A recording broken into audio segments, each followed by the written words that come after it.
नमस्कार दोस्तों, आप सभी का बहुत बहुत स्वागत इस विशेष एपिसोड में, जिसमें हम ये जानने का प्रयास करेंगे कि वर्ष 2024 में किस तरह की परिस्थितियां आने वाली हैं। क्योंकि आपके मन में भी ये उत्सुकता होगी कि वर्ष 2024 में जब आने वाले समय में चुनाव की परिस्थितियां बन रही हैं, चुनाव होने वाले हैं एज़ पर शेड्यूल, और इन चुनावों में जहां एक ओर प्रधानमंत्री मोदी और भाजपा एक सशक्त दल के रूप में, एक सशक्त नेता के रूप में मौजूद हैं, तो क्या वर्ष 2024 में जो विपक्षी दल हैं, जो विपक्षी दलों के विभिन्न नेता हैं, क्या उनमें इतनी दमखम होगी या इतना कुछ वो एक सकारात्मक रूप से एक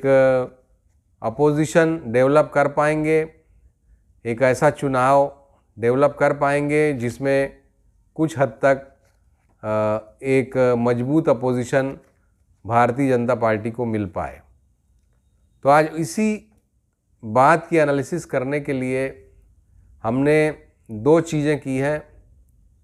पहले, और बहुत अच्छे इसकी फाइंडिंग्स हैं, वो मैं आपको बताऊंगा, लेकिन उसके पहले आपसे अनुरोध कि अगर अभी तक हमारे चैनल को सब्सक्राइब नहीं किया है तो तुरंत सब्सक्राइब करिए, बेल आइकॉन को भी पुश कीजिए, ताकि इस तरह के इंटरेस्टिंग वीडियोस और आपको लगातार मिलते रहे। तो आइए अब शुरू करते हैं इस वीडियो को, जिसमें हम बात करने वाले हैं कि किस तरह से वर्ष 2024 का आकलन मैंने किया है, उसको आकलन करने का प्रयास मैंने किया, ये कहना चाहिए। तो पहले तो मैंने मित्रों एक प्रश्न कुंडली का निर्माण किया। जब मेरे मन में इस तरह का कुतूहल हुआ, एक प्रश्न कुंडली का मैंने निर्माण किया और उसके बारे में बताऊंगा आपको। उससे बहुत अच्छी फाइंडिंग्स मिली। इसके अलावा मैंने जो प्रमुख नेता हैं विपक्षी दलों के, उनकी कुंडलियों का भी अध्ययन किया अलग अलग, और उसका भी आपको आउटकम बताऊंगा।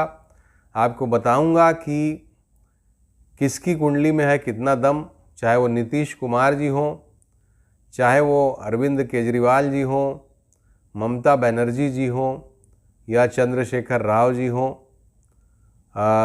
सभी की कुंडलियों का मैं आपको सार बताने का प्रयास करूंगा। एस्ट्रोलॉजिकल डिस्क्रिप्शन ज़्यादा नहीं दूंगा, जो सार हैं वो देने का प्रयास करूंगा। तो आइए शुरू करते हैं इस वीडियो को। सबसे पहले दोस्तों, जो प्रश्न कुंडली का निर्माण हुआ, वो प्रश्न कुंडली बनी वृषभ लग्न की, और उस प्रश्न कुंडली के आधार पे जो कुछ प्रमुख बातें सामने आई वो मैं आपको बताना चाहूँगा। जैसे कि आपके मन में ये कुतूहल होगा कि क्या ये विपक्षी दल एक हो पाएंगे, तो प्रश्न कुंडली ये बताती है कि कुछ विपक्षी दल, अगर हम कहें तो लगभग 70% विपक्षी दल, 70 से 80% विपक्षी दल एक हो सकते हैं, काफ़ी इसके चांसेस हैं। जिसमें प्रमुख रूप से जो सिरा दिख रहा था प्रश्न कुंडली में, वो दिख रहा था नॉर्थ ईस्ट, ईस्ट, और इसके अलावा वेस्ट और साउथ, ये सभी इकट्ठे मिलते हुए दिखाई दे रहे थे। तो उसका आकलन हमारे हिसाब से, हमारे अनुसार ये होता है कि ममता बनर्जी जी की पार्टी, नीतीश कुमार जी की पार्टी, इसके अलावा साउथ में चंद्रशेखर राव जी की पार्टी, और साथ ही कांग्रेस, ये लोग काफ़ी हद तक मिलजुल कर लड़ने का प्रयास करेंगे। मिलजुल कर लड़ने का प्रयास ये नहीं कि एक मोर्चा बना के करें, म्यूचुअल अंडरस्टैंडिंग से भी कर सकते हैं, लेकिन ये दल आपस में मिले हुए रह सकते हैं, ऐसा मुझे प्रश्न कुंडली के मार्फत ये पता चलता है। जबकि अरविंद केजरीवाल जी की पार्टी जो है, वो मुझे इनके साथ सम्मिलित होती हुई दिखाई नहीं देती है। तो ये कुछ फाइंडिंग्स हैं उस कुंडली की, उस प्रश्न कुंडली की, जिससे हमें लग रहा है कि नीतीश कुमार जी, ममता बनर्जी जी, चंद्रशेखर राव जी या साउथ की और भी कोई पार्टी और कांग्रेस का भी इसमें सहयोग मिलता हुआ हमें दिखाई देता है। तो ये प्रमुख बातें थी। अब इनकी एक एक की कुंडलियों का भी विश्लेषण मैं करूंगा इसके बाद, या इसके फाइंडिंग्स आपको बताऊंगा। अरविंद केजरीवाल जी जो हैं, उनकी पार्टी अलग से लड़ती हुई दिखाई देती है, वो इसमें सम्मिलित दिखाई नहीं देती है। ये प्रमुख बात है इस फाइंडिंग की। इसके अलावा एक जो सबसे प्रमुख बात मुझे दिखाई दी वो ये दिखाई दी कि बीजू जनता दल जो है, बीजेडी, उसका आशीर्वाद लेना बहुत ज़रूरी है। इन विपक्षी दलों को, उनको साथ में लेना बहुत ज़्यादा ज़रूरी है अगर ये लोग कोई डिफरेंस क्रिएट करना चाहते हैं या एक मजबूत चुनौती बन के उभरना चाहते हैं। तो ये जो ग्रुप है, इस ग्रुप को उनका आशीर्वाद या उनका सहयोग जिस भी ढंग से हो लेने का ज़रूर प्रयास करना चाहिए। अच्छा, पूर्व की पार्टियां चूँकि हैं तो झारखंड मुक्ति मोर्चा भी इनके साथ दिखाई देती है, वो मैं बोलना भूल गया था।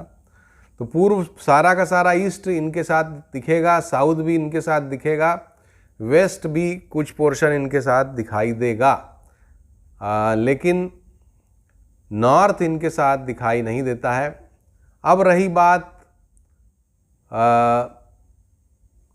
यूपी की, क्योंकि यूपी सबसे इम्पॉर्टेंट जगह है, सबसे इम्पॉर्टेंट एरिया है अगर आप कोई प्रबल चुनौती देना चाहते हैं लोकसभा के चुनाव में। तो यूपी की जहाँ तक बात है, यूपी के मामले में मैं अलग से चर्चा करूँगा, क्योंकि वहाँ पे बड़ी विचित्र ग्रह स्थितियाँ दिखाई दे रही हैं। लोकसभा चुनाव के बारे में कोई बहुत स्पष्ट दिशा निर्देश नहीं दिख रहा है। हो सकता है कि वो भी इनको सहयोग कर दें, क्योंकि यूपी का बहुत सारा इलाका नॉर्थ ईस्ट के एरिया में आता है। तो नॉर्थ ईस्ट वाला जो देश का एरिया है यूपी का, मोस्टली उधर पूरा सहयोग इस ग्रुप को दिखाई देता है। तो अखिलेश यादव जी की पार्टी भी हमें लगता है कि इनको सहयोग कर सकती है।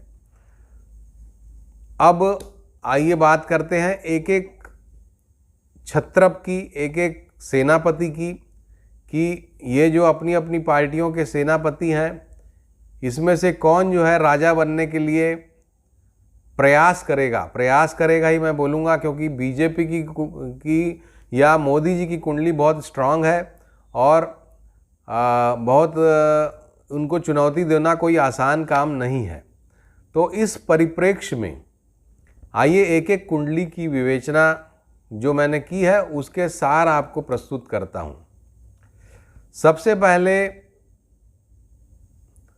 नीतीश कुमार जी की कुंडली का विवेचन मैंने किया, जो कि उनकी मिथुन लग्न की कुंडली है और वृश्चिक राशि है उनकी भी। और जैसा कि आप सभी जानते हैं कि सेम राशि वाले ही एक दूसरे को प्रबल एक वो पैदा कर पाते हैं, ऐसा देखा गया है। तो वृश्चिक राशि मोदी जी की है, वृश्चिक ही राशि नीतीश कुमार जी की भी है। तो ये एक नीतीश कुमार जी के लिए प्लस पॉइंट है कि वो एक प्रबल दावेदारी प्रस्तुत कर सकते हैं मोदी जी के विरुद्ध। हालांकि राहुल गांधी जी की भी वृश्चिक राशि है। अब नीतीश कुमार जी की जो पत्रिका है उसमें राहु में केतु का अंतर अभी 2023 के जून तक चलेगा। उसके बाद राहु में शुक्र आ जाएगा, जो कि 2026 तक चलने वाला है, जून तक। और राहु में शुक्र इनकी कुंडली में, चलित कुंडली में राहु और शुक्र एक साथ बैठ जाते हैं और दशम भाव का फल देते हैं। तो निश्चित रूप से नीतीश कुमार जो हैं एक प्रबल दावेदार के रूप में, जो कि सेनापति, मुख्य सेनापति हों, ऐसी भूमिका निभा सकते हैं इस लोकसभा के चुनाव में। उनकी पत्रिका में वो काबिलियत मुझे दिखाई देती है। दूसरी प्रबल बात यह है कि गुरु और शनि इन दोनों को अष्टक वर्ग में नीतीश कुमार जी की कुंडली में प्रबल पॉइंट्स, अच्छे पॉइंट्स मिलते हैं। तो ये भी बताता है उस समय 2024 के समय में शनि भी अच्छे बिंदु दे रहे हैं, गुरु भी अच्छे बिंदु दे रहे हैं। तो इसका मतलब है कि नीतीश कुमार जी के लिए अच्छे प्रॉस्पेक्ट्स हैं 2024 में, 2025 में, 2026 में। ये मैं विशेष कारण से कह रहा हूँ, 2026 तक लेके जा रहा हूँ अपनी बातों को, क्योंकि 2026 में मुझे बहुत बड़े बड़े परिवर्तन दिखाई दे रहे हैं कुंडलियों में। इसलिए इसके बाद आइए बात करते हैं अरविंद केजरीवाल जी की कुंडली की, जो कि वृषभ लग्न की कुंडली है और मेष राशि है उनकी। अरविंद केजरीवाल जी की जो दशा चल रही है वो अभी गुरु में राहु की चल रही है और 23/3/2024 से इनकी शनि की महादशा शुरू होगी। और शनि की महादशा में शनि का अंतर जो है कष्टप्रद स्थितियों का निर्माण करता है। ये हर किसी की कुंडली में होता है। तो इसके अलावा 2024 में अष्टक वर्ग जो है वो 7 बिंदु देता है अरविंद केजरीवाल जी की कुंडली को। तो इसका मतलब यह है कि 2024 में कुछ इनकी स्थिति जो, जैसे अभी लोकसभा में शायद एक भी इनका सांसद नहीं है या एक आध सांसद है, तो 2024 में इनकी स्थिति बेहतर होगी। लेकिन क्या ये कुछ प्रबल कंटेंडर बन पाएंगे, ऐसा मुझे दिखाई इसलिए नहीं देता है क्योंकि शनि का अंतर इनको काफ़ी संघर्ष कराएगा और इनकी जो पत्रिका और जो अष्टक वर्ग के बिंदु हैं वो दिखाते हैं कि 2029 तक इनको काफ़ी कष्टप्रद स्थितियों का सामना, 2026 से 2029 इनके लिए काफ़ी खराब समय जाने वाला है अरविंद केजरीवाल जी के लिए। इसके बाद ममता बनर्जी जी के लिए, जहां उनकी मेष लग्न और वृषभ राशि की कुंडली है, तो दशा उनकी जो है शनि में राहु की 3 फरवरी 2024 तक चल रही है और उसके बाद शनि में गुरु चलेगा 16/8/2026 तक और शनि में गुरु के बाद फिर इनकी दशा चेंज हो जाएगी और बुध की दशा आ जाएगी। और बुध की दशा कुछ खास इनके लिए सकारात्मक फल लेके नहीं आ रही है। तो ममता बनर्जी जी के लिए भी कोई बहुत ही अच्छा टाइम मुझे आने वाले समय में दिखाई नहीं देता है और एज चीफ मिनिस्टर मुझे लगता है कि ये उनका आखिरी टेन्योर होगा, क्योंकि 2026 के बाद इनके जो राजनैतिक जीवन है इनका वो थोड़ा सा सिमटता हुआ सा दिखाई दे रहा है मुझे। तो हो सकता है कि चीफ मिनिस्टरशिप इनकी वहाँ पर एक तरह से समाप्त हो जाए, ऐसा मुझे दिखाई देता है। इसके बाद चंद्रशेखर राव जो कि तेलंगाना के चीफ मिनिस्टर हैं और काफ़ी एक्टिव हैं अभी इन दिनों, तो इनकी जो पत्रिका है वो मेष लग्न और कर्क राशि की पत्रिका है और इसमें राहु का अंतर है 7/9/2024 तक और उसके बाद गुरु का अंतर गुरु की महादशा शुरू हो जाएगी, यानी इनकी महादशा ही बदल रही है। गुरु इनकी पत्रिका में केंद्र में बैठा हुआ है और हंस नामक महापुरुष योग बनाता हुआ बैठा हुआ है। तो गुरु की महादशा इनके लिए अच्छी जाएगी, इसमें कोई डाउट नहीं है, लेकिन गुरु में गुरु का अंतर थोड़ा सा चैलेंजिंग रहता है। फिर भी इनकी पत्रिका भी अच्छी है, चंद्रशेखर राव जी की भी। तो इनका महत्वपूर्ण योगदान या महत्वपूर्ण एक स्थिति मुझे दिखाई देती है वर्ष 2024 के चुनावों में भी और उसके बाद भी। तो ये थी दोस्तों इन 4 प्रमुख लोगों की कुंडली। इसमें हम राहुल गांधी जी या प्रियंका गांधी जी की कुंडली का विवेचन नहीं कर रहे हैं। इन्हीं लोगों की, ये 4 लोगों की कुंडलियों का विवेचन हमने किया है और इसमें सबसे प्रमुख रूप से नीतीश कुमार जी की कुंडली में काफ़ी स्ट्रेंथ हमको दिखाई देती है, गोचर में भी हो या फिर ऐसे भी हो। अब यूपी की बात करता हूँ। यूपी में दोस्तों वर्ष 2024 एक महत्वपूर्ण साल बन के उभर रहा है, क्योंकि जहां योगी आदित्यनाथ जी की दशा शुक्र की शुरू होने वाली है, वहीं अखिलेश यादव जी की भी दशा बदल रही है और उनकी भी शुक्र की दशा आने वाली है। दोनों की दशाएं लगभग साथ साथ ही चल रही हैं। तो शुक्र जो है योगी आदित्यनाथ जी के लिए बहुत सकारात्मक ग्रह नहीं है, हालांकि दशमेश है, लेकिन शुभ ग्रह जब केंद्र के स्वामी होते हैं तो वो अशुभ प्रभाव देते हैं, ज्योतिष का सिद्धांत है। हालांकि ज़्यादातर ज्योतिष शुक्र दशा में उनके बहुत बड़े बड़े एम्बिशंस पूरे होने की बात कर रहे हैं, लेकिन मुझे लगता है कि शुक्र की दशा उनकी थोड़ी चैलेंजिंग जा सकती है वर्ष 2024 से। इसी प्रकार अखिलेश यादव जी के लिए, चूँकि कन्या लग्न के हैं वो, इसलिए शुक्र की दशा बेहतर जाएगी उनके लिए। तो मुझे लगता है कि वर्ष 2024 से यूपी की स्थितियों में परिवर्तन होने वाला है, ये बात निश्चित है। इसी तरह से जैसा आपने देखा कि राव जी की कुंडली में दशा बदल रही है 24 में, और ममता बनर्जी जी की कुंडली में 26 में दशा बदल रही है। तो ये बहुत बड़ी दशा का बदलना दोस्तों बहुत बड़ा परिवर्तन होता है किसी की भी कुंडली में। अरविंद केजरीवाल जी की भी दशा बदल रही है।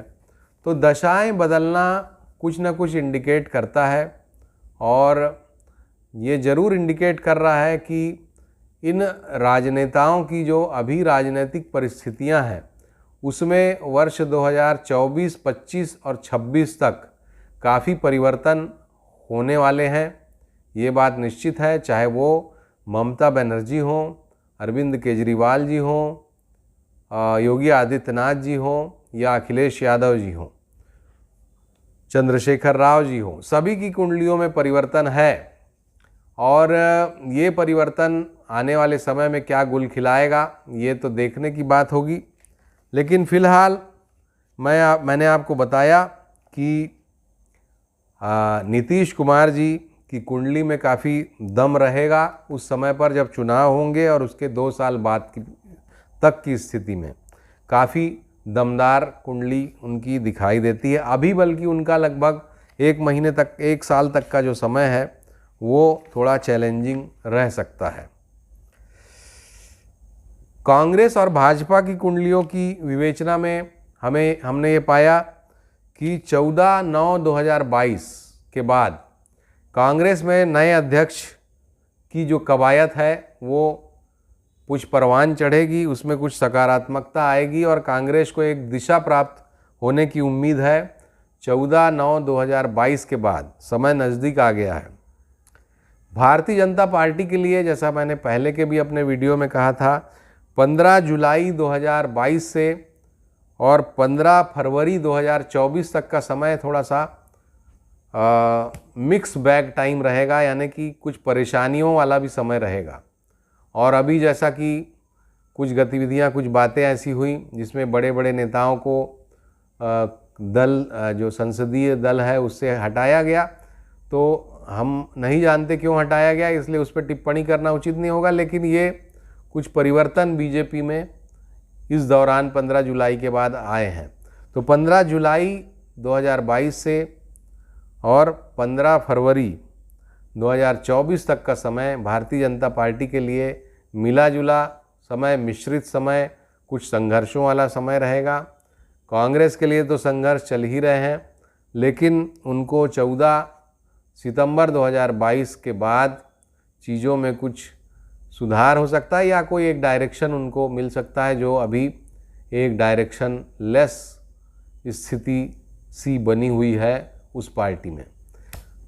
तो दोस्तों ये था मेरा विवेचन, और ये कंप्लीटली इंडिपेंडेंट विवेचन है, किसी भी तरह से प्रभावित हुए बिना विवेचन है। और आपको अच्छा लगा हो तो ज़रूर कमेंट करिएगा, बुरा लगा हो तो मुझे माफ़ करिएगा, क्योंकि जो कुंडली में मुझे दिखाई दिया वो मैंने बताया है और उसी के आधार पे मैंने विवेचना आपके सामने प्रस्तुत की है। लेकिन एक बात तो निश्चित है कि वर्ष 2024 का चुनाव इंटरेस्टिंग चुनाव रहेगा। नमस्कार।